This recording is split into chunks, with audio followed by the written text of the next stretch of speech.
আজ আপনাদের সাথে শেয়ার করব মাত্র 10 মিনিটে ইনস্ট্যান্ট ভেজ পরোটা রেসিপি।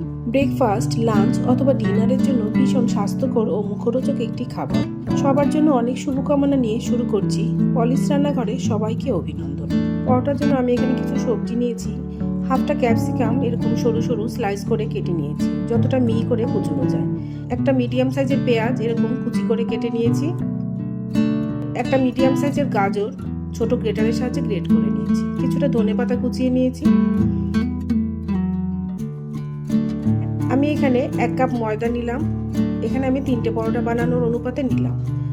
1 টেবিল স্পুন বেসন ইউজ করছি, এটা কালারটা অনেকটা ভালো হবে। হাফ টি স্পুন লবণ দিয়ে দিলাম। অল্প অল্প জল দিয়ে আমি একটা স্মুথ ব্যাটার বানাবো। একেবারে অনেকটা জল একসাথে দেব না, এতে বোঝা যাবে না এর থিকনেসটা কতটা হচ্ছে। অল্প অল্প জল দিয়ে বারবার করে গুললে এতে সেরকম কোনো লাম্প থাকবে না, খুব ভালো স্মুথ একটা ব্যাটার তৈরি হবে।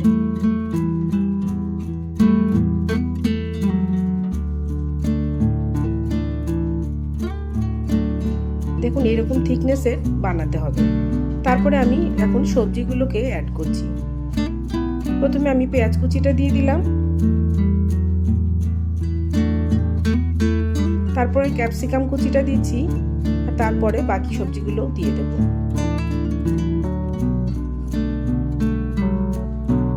সবগুলো উপকরণ ভালোভাবে মিক্স করে নিয়ে আমি 5 মিনিটের জন্য এটাকে রেখে দেব। যেহেতু লবণ দেওয়া আছে, সবজি থেকে একটু জল বেরোবে, ব্যাটারটা আর একটু পাতলা হয়ে যাবে, সেজন্য এরকম থিকনেসেরই আমাকে বানাতে হবে। খেতে ভীষণই সফট আর মজাদার হয় এই পরোটা। একবার খেলে বারবার সবাই খেতে চাইবে। দিচ্ছি 1 টিস্পুন চিলি ফ্লেক্স। চিলি ফ্লেক্সটা দিচ্ছি, এতে কালারটা ভালো হবে আর টেস্টটাও অনেক বেশি ভালো হবে। আপনারা চাইলে এখানে কাঁচা লঙ্কা কুচিও ব্যবহার করতে পারেন বা সামান্য গোলমরিচ গুঁড়োও দিতে পারেন। একটা তাওয়া নিয়েছি, তাতে আমি 1 টেবিল স্পুন তেল দিয়ে একটা ব্রাশ দিয়ে ভালোভাবে স্প্রেড করে নিলাম। এখন আমি অল্প অল্প করে ব্যাটারটা দিয়ে দেব। আমি একটা বড় চামচ নিয়েছি, এই চামচের সাহায্যে এভাবে ব্যাটারটা দিয়ে সাথে সাথেই স্প্রেড করে দিতে হবে। যতটা সম্ভব পাতলা করে এটাকে চারদিকে আমি ছড়িয়ে পরোটার আকারে আমি করে নিচ্ছি। এই সময় গ্যাসের ফ্লেমটা একদম লো করে রাখতে হবে। আমার পুরোটা ছড়িয়ে দেওয়ার পরে তারপরে আমি গ্যাসের ফ্লেমটা মিডিয়াম করে দেব। হাতে কম সময় থাকলে এইরকম একটা রেসিপি ইনস্ট্যান্ট আপনারা বানিয়ে খেতে পারেন। দেখুন এখন উপর থেকে আমি আরেকটু চিলি ফ্লেক্স দিয়ে দিচ্ছি, এটা দেখতে খুবই ভালো হবে। একটা ঢাকনা দিয়ে ঢেকে আমি 1 মিনিট মতো কুক করে নিলাম। ঢাকনাটা সরিয়ে নিয়ে আবার আমি এখন এটাকে উল্টে পাল্টে ভেজে নেব। দেখুন কত সুন্দর হয়েছে দেখতে, খেতেও সেরকমই অসাধারণ লাগবে। রেসিপিটি ভালো লাগলে চ্যানেলটিকে অবশ্যই সাবস্ক্রাইব করে আমার সাথে থাকবেন। একটা লাইক দিয়ে কমেন্ট করে জানাবেন রেসিপিটি কেমন লাগলো।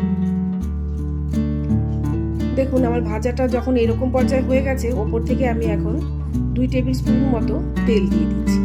এখন আমি উল্টে পাল্টে এটাকে ভালো করে ভেজে নেব। যেহেতু বেসন দেওয়া আছে, বেসনের কাঁচা গন্ধটা যাতে না লাগে সেজন্য তেল দিয়ে ভালো করে এটাকে ভেজে নিচ্ছি।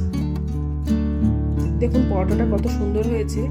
এখন আমি এটাকে নামিয়ে নিচ্ছি। এভাবে আমি আরও বাকি পরোটাগুলো ভেজে নিচ্ছি। চটজলদি যে কোনো সময় আপনারা ব্রেকফাস্ট, লাঞ্চ অথবা ডিনারের জন্য এই রেসিপিটা ট্রাই করে দেখতে পারেন।